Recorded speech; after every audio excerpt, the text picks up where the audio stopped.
ওই Christopher Columbus ওই America আবিষ্কার করলেন, তখন কি করলেন, ইহুদিরা তো ছন্নছাড়া ছিল, ইহুদিদের তো নিজেদের এই ভূমি ছিল না। ইহুদিদেরকে খ্রিস্টানরা, মুসলমানরা, বিভিন্ন সময় বিভিন্ন জাতি, রোমানরা ওই প্যালেস্টাইন থেকে, এখান থেকে ওখান থেকে বের করে দিয়েছিল। ইহুদিরা এই প্যালেস্টাইন পেয়েছে 1917 সালে। 1917 সালে, 1947 সালে তারা ওই ইসরায়েল নামে নামকরণ করেছে। তারা এখন সেই ইসরায়েল নামক নামকরণ করে এখন মুসলমানদেরকে তারা দাবিয়ে বেড়াচ্ছে, হত্যা করে বেড়াচ্ছে। ওই কবেরকার দেশ, কবেরকার জাতি, কবেরকার রাষ্ট্র যখন এখন পৃথিবীর শক্তিশালী দেশের মধ্যে পড়েছে।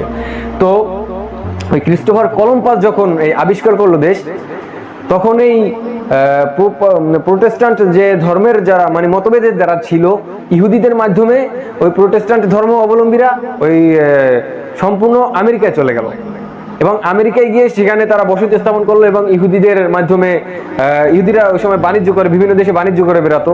ওই তাদের কাছ থেকে কিছু সুদভিত্তিক টাকা বা ইত্যাদি ইত্যাদি নিয়ে তারা ওখানে ব্যবসা বাণিজ্য করে মোটামুটি কায়দায় সারা পৃথিবীতে একটা তাদের মানে রাজত্ব সৃষ্টি করে ফেললো এবং এর সাথে সাথে মুসলমানদেরও বিভিন্নভাবে অধঃপতন হতে থাকলো। ওই নিজেদের কারণেই নিজেদের আর কি মধ্যে গোমরাহে ছড়িয়ে যেতে যেতে বিভিন্ন দলে বিভক্ত হয়ে গেল। মুসলমানদেরকেও বিভিন্ন দল পেলো আর ওরা তো নিজেদের একটা ঐক্য পেলো। এমনভাবে মুসলমানদের মধ্যে তারা যে বিষ ঢালতে শুরু করলো, এই বিষ এখন পর্যন্ত আছে।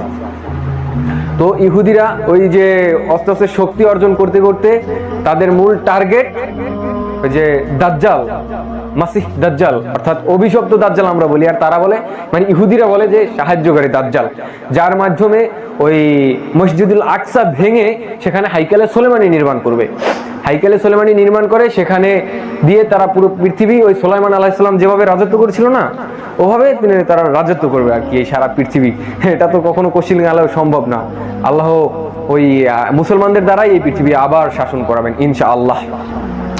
তো তারা ওই হাইকালে সোলেমানি নির্মাণ করে ওখানে দাজ্জালকে ওই খোরাসান থেকে বের করে এনে সারা পৃথিবী যখন তাদের ক্ষমতা আসবে তখন তারা সফল হবে।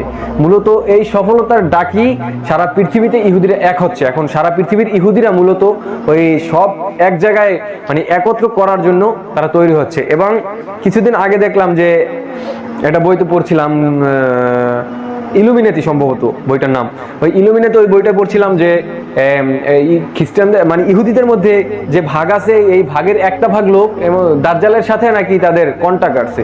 মানে যারা ইহুদিদের মধ্যে সব থেকে বড় ধর্মবাদ মানে বড় ধর্মীয় যারা, তাদের সাথে দাজ্জালের সাথে কন্টাক্ট আছে এবং মাইন্ডিং ভাবে বা যে কোনো ভাবে তাদের সাথে যোগাযোগ হয়। তারা দাজ্জালের মানে কথা মতন চলে আর কি। তো জানি না, আল্লাহ ভালো জানেন। রাসূলুল্লাহ সাল্লাল্লাহু আলাইহি সাল্লামের হাদিস অনুযায়ী দাজ্জাল এই পৃথিবীতেই আছে, এটা নিশ্চিত। তবে এই সময়ে পৃথিবীর সবথেকে যে বড় বিষয়টা হলো আমাদেরকে নিজেদেরকে হেফাজত করা এই ইহুদিদের থেকে, খ্রিস্টানদের এই চক্রান্ত থেকে, আমাদের উম্মাহকে, আমাদের জাতিকে, আমাদের পরিবারকে, আমাদের রাষ্ট্রকে, আমাদের সমাজকে সব থেকে বড় যে দায়িত্বটা হলো এই খ্রিস্টানদের, ইহুদিদের, এই বিধর্মীদের চক্র থেকে হেফাজত করা।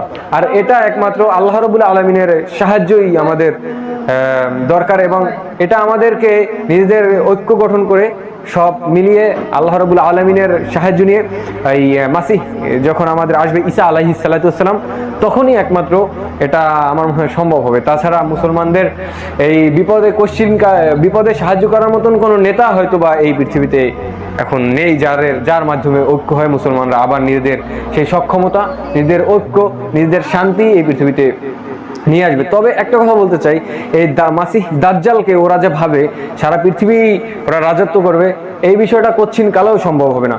রাসূলুল্লাহ সাল্লাল্লাহু আলাইহি সাল্লাম বলেছেন এবং এটা হবেই হবে যে ঈসা আলাইহিস সালাতু ওয়াস সালাম ওই জেরুজালেমে আসবেন এবং জেরুজালেমে এসে মসজিদুল আকসার ওই কোনো একটা জায়গায় বসে, ওই ফিলিস্তিনের কোনো একটা জায়গায় বসেই ওদের সহ ওই দাজ্জালকে সহ সমস্ত ইহুদিদেরকে, সমস্ত বিধর্মীদেরকে হত্যা করে এই পৃথিবী আবারও 40 বছর ইসলামের খেলাফত অর্জন করার জন্য এগোচ্ছে।